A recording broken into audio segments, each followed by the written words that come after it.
And we're at Brisbane Jet Ski, checking out probably one of my most favourite toys on the water, the PWC, also known as the personal watercraft. Now Ross, I guess today we're just going to find out exactly why they're so good and what we can do with them, because obviously I know we can do the whip-ins when it comes to surfing, you can do a little bit of fishing on them, skiing behind them, and all that kind of stuff. I guess you're going to take me down the path and show me exactly which one's best for doing certain things. This one here behind us, obviously we can see we've got a couple of different attachments that you wouldn't normally see on a jet ski. Just give us a bit of a rundown and tell us through what this one's specifically for. All right, I guess there's quite a few options with skis nowadays, whether it is for horsepower or whether it is for the type of use that you're going to use the machine for. This craft, for example, is quite a playful ski, and it's in the way it handles and has been set up for use for water sports. So you have a retractable pole on the back which gives you a raised tow point for towing from. And how high does this roughly go? That is as high as it goes, yes. But otherwise it can just be pushed out of the way if it's not in use. So other features on this particular machine is that it offers you a ski mode as well, which allows you to control the rate of acceleration as well as the top speed of the machine. So for wakeboarding, it's a fabulous choice of ski. So, well, I guess where we're going down is do they change much shape in the actual ski itself from, say, your normal skiing ones, like we we're talking about just then, doing the tow behinds, wakeboarding, whatever it might be, to something that's got just more power we can go into our fishing and all the trawling and stuff like that. So does the shape of your hull or anything change in that matter? It does, and this one being more playful, but our other machine over here has a much deeper V'd hull. And a little bit longer as well. So in open water or rough conditions, you get a more comfortable ride. Now they then also give you the option of having ones with either 155 horsepower or 260 horsepower. And this is the 155? 155. Yeah. Now what's the horsepower ratio with them all? What's the least amount you can get and the highest? The smallest engine horsepower is 130 horsepower. Yep. And the highest in the CV range is 260. 260. And now what's a rough pace? So we've got 260 horsepower. What are we looking up to speeds on open water? Well, there you've got a machine which accelerates through its range quite a bit quicker and has a top speed of close to 120 k's. So a lot more torque and stuff like that. That's right. For a lot of the adrenaline junkies out there, or someone that needs to get out of trouble in a hurry just in case you're doing tow-ins and jaws or something like that, that's going to get you out of trouble. It will do, yes. Yeah, beautiful, fantastic. All right, and I also can see that at the back of this we've got attachments you can put onto them. So they don't just purely have to be a ski for just cruising around on the water. You can, what's this, a two-seater?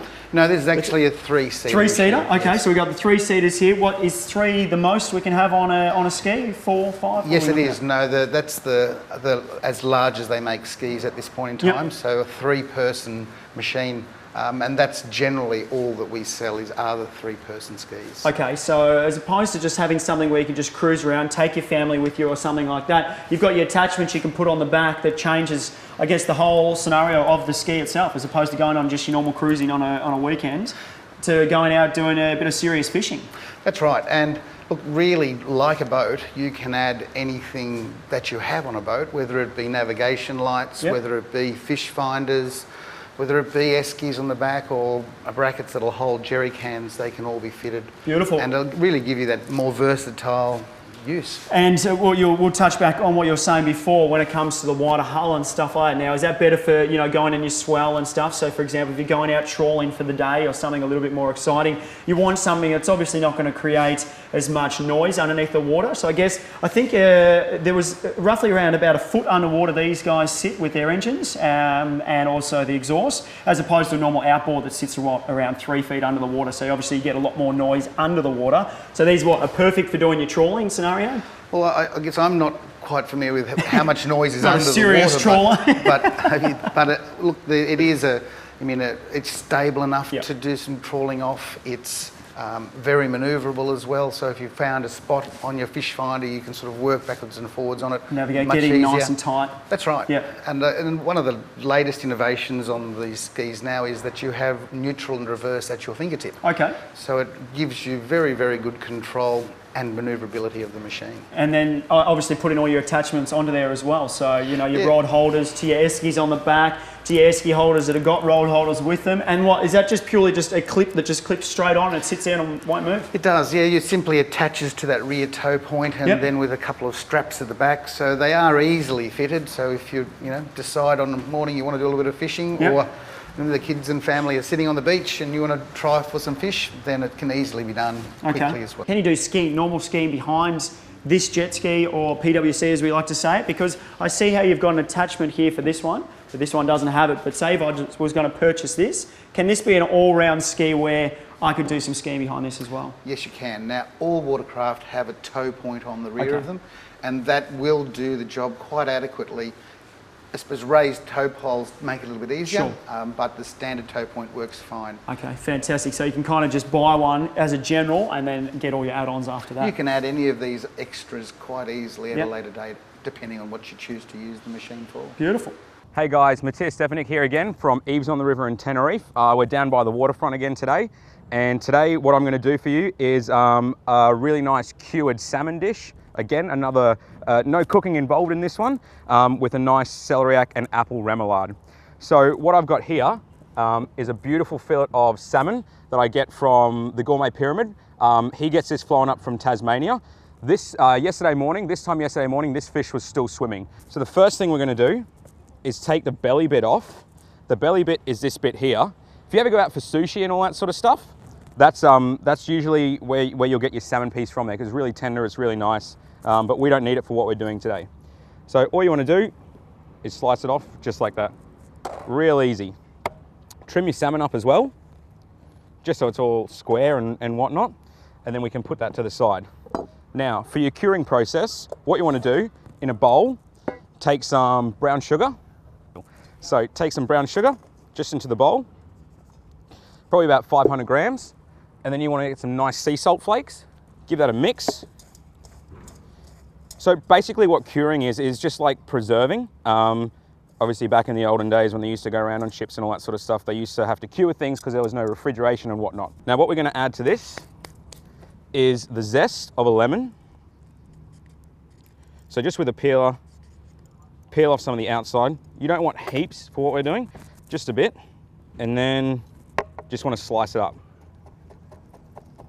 As fine as possible, depending on how good your knife skills are. Don't stress too much because you're not actually going to eat this.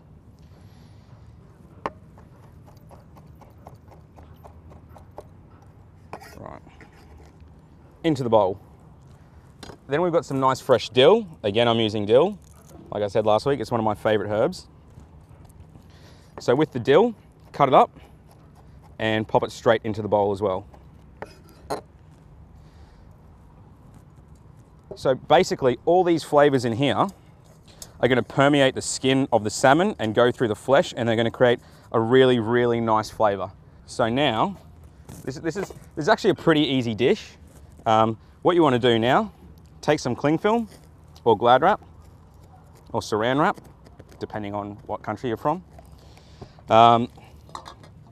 Spread it out like so. A little bit of curing mix down on the bottom.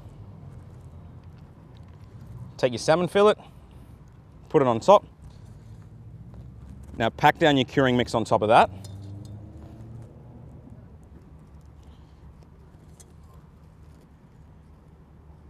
Oh, bit of wind. And really sort of pack it on tight there. You want to cover most of the salmon, or as much as you can as possible. Now, this is the bit that's pretty much entirely up to you. I put alcohol on this because the alcohol just adds a great flavor. What I do here at Eves, I do this exact same dish, but I use Pernod. You can use anything you want. Vodka is great, ouzo is great, vermouth is great, anything is fine. Pretty much whatever your favorite alcohol is, use that. It's all good. So I'm gonna use Pernod today. And what you wanna do is just drizzle it over the top. You don't want to drown it, you just kind of want to drizzle it over the top, because all these flavors will soak into the salmon. And Pernod has that beautiful like licorice aniseed flavor, which just complements the salmon really, really well and goes exceptionally well with the dill. So now, wrap your salmon nice and tight.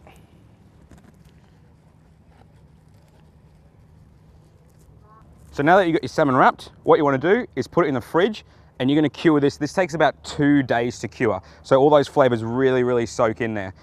Every day, just turn it over and then turn it back again the next day, yeah? Just so it gets evenly cured. We're going to take a quick break, and when we get back, I'll finish off this dish for you and show you how it's all done. Thank you.